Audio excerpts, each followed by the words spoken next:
L'action politique du député Debré, dont nous allons évoquer quelques aspects durant la journée, peut sembler parfois paradoxale par rapport à l'action de l'homme politique national qu'il fut. Il suffit d'évoquer ses discours sur la natalité et les enjeux démographiques pour la Réunion d'une part, et pour la France métropolitaine d'autre part. Pour essayer de donner du sens à la profusion des actions politiques qu'il a pu mener ici comme dans l'Hexagone, il faut arriver à décrypter les ressorts de sa culture politique républicaine qui est d'un temps et d'un lieu.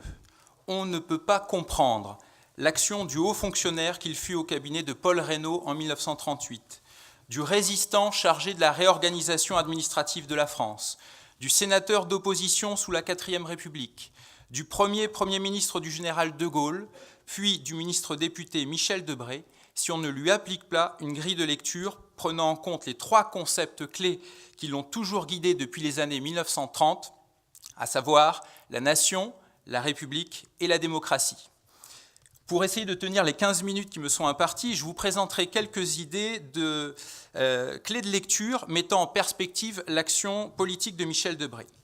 Commençons par le concept de nation qui est au cœur de sa pensée politique. Quelle mauvaise nuit! Déchirement du service de la nation. Cette note griffonnée par Michel Debré dans son agenda à la veille de son départ pour la Réunion en 1963 résume à elle seule tout le sujet. Michel Debré concevait son engagement politique comme un sacrifice personnel au nom de la nation. Et le sacrifice que représente sa candidature réunionnaise s'impose à lui pour 2 raisons. Premièrement, l'intérêt de la population réunionnaise, qu'il estime profondément attachée à la France depuis son voyage dans l'île en 1959. Et deuxièmement, ce qu'il appelle l'intérêt national. Il est en effet intimement convaincu que la France ne peut affirmer son rôle de puissance européenne et mondiale qu'en rayonnant à partir de ce que Jules Ferry, déjà un modèle pour Michel Debré, appelait la plus grande France. Si la France ne s'arrête pas pour Michel Debré à ses limites hexagonales, c'est que sa conception de la France repose sur l'idée de nation telle que l'a définie Ernest Renan en 1882. Son père, le pédiatre Robert Debré, lui avait d'ailleurs offert en 1934 le fameux discours de Renan « Qu'est-ce qu'une nation ?» Et ce cadeau, destiné à marquer l'entrée de Michel Debré au Conseil d'État, est resté jusqu'à sa mort son livre de chevet. Ce n'est pas le hasard si le député commence par citer Renan lors du discours qu'il prononce en octobre 1965 lors des célébrations de ce qui était, à l'époque, considéré comme le tricentenaire du peuplement de l'île. Pour l'ancien Premier ministre, c'est la volonté des insulaires, toutes origines confondues, d'être intégrés pleinement à la nation française à travers la départementalisation qui fait que la Réunion est aussi la France. Et c'est cette volonté qui permet aux Réunionnais de bénéficier, selon Michel Debré, de la solidarité nationale, seule garantie, selon lui, du progrès économique et social dans un cadre de liberté. La conception que Michel Debré se fait de la France n'a pas pour origine la Révolution française. Elle inclut tout son passé monarchique, passé durant lequel les hommes comme Colbert ou Richelieu, qui sont d'autres modèles politiques de Michel Debré, ont commencé l'œuvre de construction et de modernisation de l'État. Debré inscrit le général de Gaulle dans cette filiation, car c'est à ses yeux le seul capable de réconcilier la France monarchique et la tradition républicaine, la France catholique et la France laïque qui ont participé ensemble à l'histoire de la nation française. Pour arriver à ce vivre ensemble, à cette nation réconciliée, Michel Debré pense comme Renan qu'il faut une part d'oubli. Tout comme il est bien conscient que l'unité du royaume de France s'est faite dans la violence, Michel Debré sait très bien que la construction de la société réunionnaise s'est faite dans la violence de l'esclavage. Mais il estime que les hommes doivent savoir passer outre ce qui déchire leur passé pour ne retenir que leur destin commun. C'est pourquoi il n'évoque jamais l'esclavage, pour ne retenir que l'effort que doivent fournir tous les responsables insulaires, politiques, administratifs et même religieux, dans une œuvre, dit-il, qui, malgré l'éloignement et nos très modestes dimensions, appartient à la grande œuvre de la France. Cette logique s'est heurtée bien sûr frontalement à celle du PCR, dont la revendication d'autonomie se fondait sur l'existence d'un peuple réunionnais. Et on l'oublie trop souvent, mais Michel Debré est un légiste. Ce mot de peuple a donc pour lui un sens très précis. À ses yeux, la notion de peuple est, dans son caractère législatif, fondatrice de la citoyenneté qui définit la République elle-même. L'amendement qu'il dépose en 1982 sur le projet de statut pour la Corse permet de bien comprendre sa logique. Voici ce qu'il dit. Dans ce projet figure l'expression « le peuple corse composant du peuple français ». Comme vous, monsieur le ministre d'État, je suis un républicain et de la bonne espèce, celle des juristes républicains. Le mot « peuple » recouvre des sens bien divers, de la poésie à l'art oratoire, mais il a une signification très précise quand il s'agit du droit républicain. Il désigne alors l'ensemble des citoyens, hommes et femmes. Parler d'un peuple composant d'une nation, c'est tout simplement, explique-t-il, créer une double citoyenneté. Un des arguments en faveur de l'existence d'un peuple réunionnais, dans ces années de combat et de guerre froide, était l'affirmation d'une singularité linguistique, niée d'ailleurs par les communistes en 1946. Pour Michel Debré, la problématique qui se pose pour le créole est la même que celle qui peut se poser à l'égard des autres langues dites aujourd'hui régionales. En 1983, il explique à la tribune de l'Assemblée nationale que, je le cite, « cette affaire est importante, car il ne faut interdire en aucune façon aux habitants des départements d'outre-mer de se perfectionner en créole. Mais il convient également d'éviter une sorte de ghetto. Le français est une des 2 langues maternelles, mais aussi, ce qui est capital, la langue qui permet la promotion sociale. » En fait, c'est toute la problématique de la décentralisation qui se trouve posée. Et sur ce point, Michel Debré distingue très nettement ce qu'il appelle d'une part la décentralisation administrative et économique, à laquelle il est favorable et à laquelle il a contribué, de la décentralisation politique qui représente un danger pour l'unité de la nation.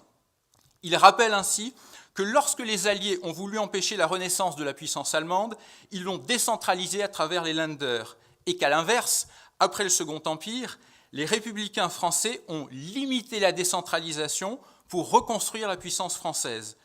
Pour Debré, c'est l'État républicain qui assure avant tout le ciment de la nation française. Nous voilà donc à aborder le concept de république chez Michel Debré. De par son histoire familiale, Debré est déjà intimement lié à l'histoire de la République. On pourrait évoquer l'implication dans l'affaire Dreyfus ou la fuite de l'Alsace occupée en 1870 par sa famille, pour ne citer que cela. Mais l'idée qu'il s'est forgé du service de l'État républicain est ancrée dans son vécu des années 1930, où il est consterné par l'antiparlementarisme et par l'antisémitisme des ligues d'extrême droite, ainsi que par les scandales financiers qui ébranlent la République. Il y a ensuite bien sûr l'occupation, durant laquelle il est profondément choqué par le comportement de toute une partie de la fonction publique. Je ne pourrais que conseiller à qui voudrait comprendre la logique de l'ordonnance Debré du 10 octobre 1960 de commencer par lire attentivement tous les textes fondamentaux que Debré a rédigés dans les années 1940, ainsi que les longues notes qu'il a envoyées au général de Gaulle entre février et octobre 1960 sur ses projets pour réorganiser la fonction publique en France. Il use à ce propos, en plein cœur de la guerre d'Algérie, de la même expression de politique de salut public qu'il utilisait déjà en tant que sénateur pour fustiger la 4e République. Par cette référence à la période de 1793, il justifie en fait des mesures radicales pour mettre fin à ce qu'il estime être une situation de danger pour la République. Il parle d'ailleurs, c'est son expression, de politique de sauvegarde de l'État. Dès février 1960, le Premier ministre propose toute une série d'ordonnances portant sur les limites à apporter au droit de grève, en particulier dans le monde enseignant, où, dit-il, l'appropriation de la fonction est devenue la règle. Mais cela va beaucoup plus loin. Il veut réglementer l'appartenance des fonctionnaires au parti politique et sanctionner clairement l'appartenance au parti communiste. Dans ce cadre, il prévoit déjà en février 1960 le rappel en métropole des fonctionnaires d'Algérie soupçonnés d'être favorables au combat du FLN. Debré évoque la nécessité de ce qu'il appelle un gouvernement de combat.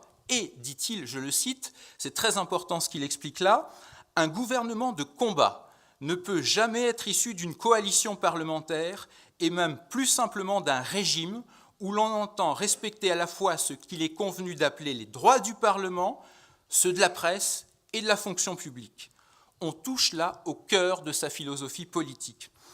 Michel Debré est profondément républicain, en ce sens où l'État républicain, stabilisé par un pouvoir exécutif fort, indépendant des contingences qui guident les citoyens, assure à la communauté nationale son ordre et sa grandeur. C'est dans ce cadre républicain que peut alors se déployer le jeu démocratique. Si l'État républicain est en danger, il convient alors d'accorder à l'exécutif tous les pouvoirs nécessaires au rétablissement de l'ordre. Ce n'est qu'une fois le danger écarté que l'on peut réintroduire le jeu démocratique au sein de la communauté nationale. Jeu démocratique qui fonde la souveraineté du peuple, à laquelle Michel Debré est attaché.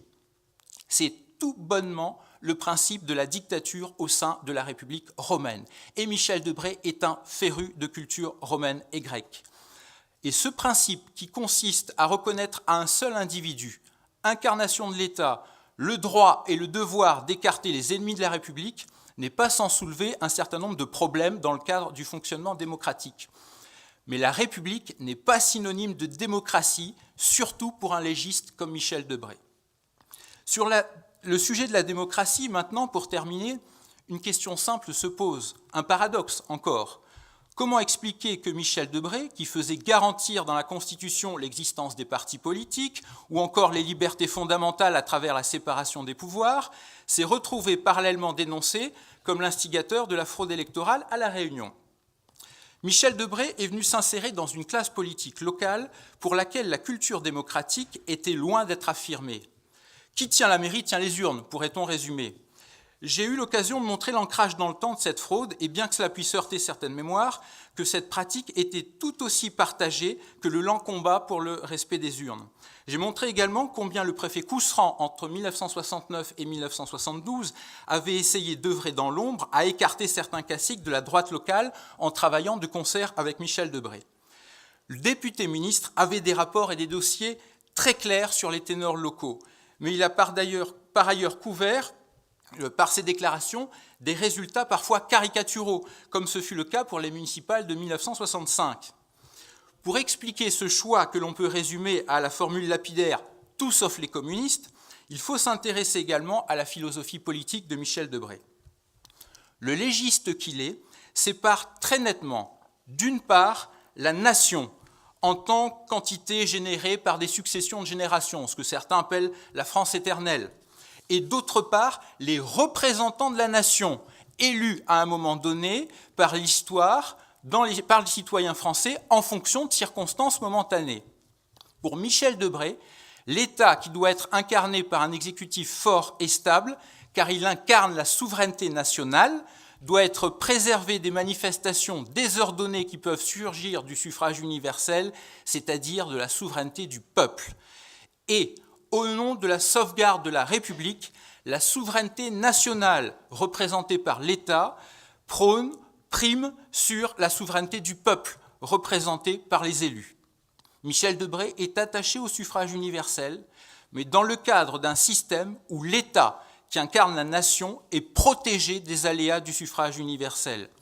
Le modèle idéal pour lui était d'ailleurs le système parlementaire de type anglais, qui, explique-t-il, était le garant d'un équilibre entre les libertés politiques, marque de la démocratie, et le pouvoir, marque de la grandeur.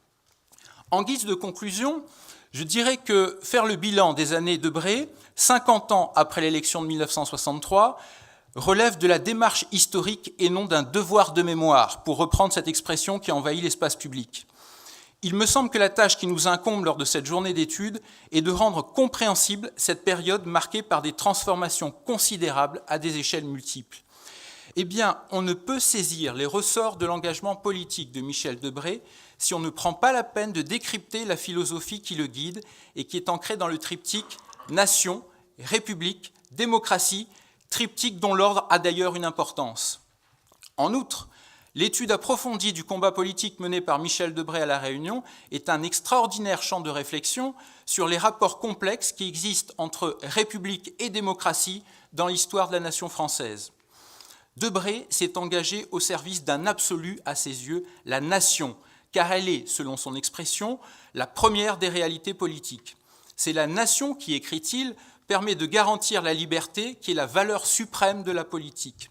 À partir de ce postulat, Michel Debré était le porteur de ce que j'ai appelé un absolutisme républicain. Cela veut dire concrètement que pour défendre son idéal républicain, il n'a souvent pas hésité à faire primer les objectifs à atteindre sur les moyens à utiliser. Dans la pratique, les conséquences en furent parfois brutales et douloureuses et restent toujours portées par une mémoire de ceux qui ont connu cette période. La société réunionnaise, comme la société hexagonale, est d'ailleurs traversée depuis plusieurs années par ce que Henri Rousseau appelle le présentisme, c'est-à-dire cette idée que le passé ne peut être arraché de l'oubli qu'à travers un constant travail de deuil ou de mémoire. Or, ces démarches mémorielles font fi de la nécessaire recontextualisation, de la mise à distance que demande la compréhension des causes, du déroulement et des conséquences d'un événement. Les mémoires, et c'est normal, définissent les notions de bien et de mal, et ce d'ailleurs de façon très divergente. L'histoire donne des clés de lecture et ne rend pas la justice. Elle essaie de donner du sens et de la profondeur à la réflexion sur le passé. Je vous remercie.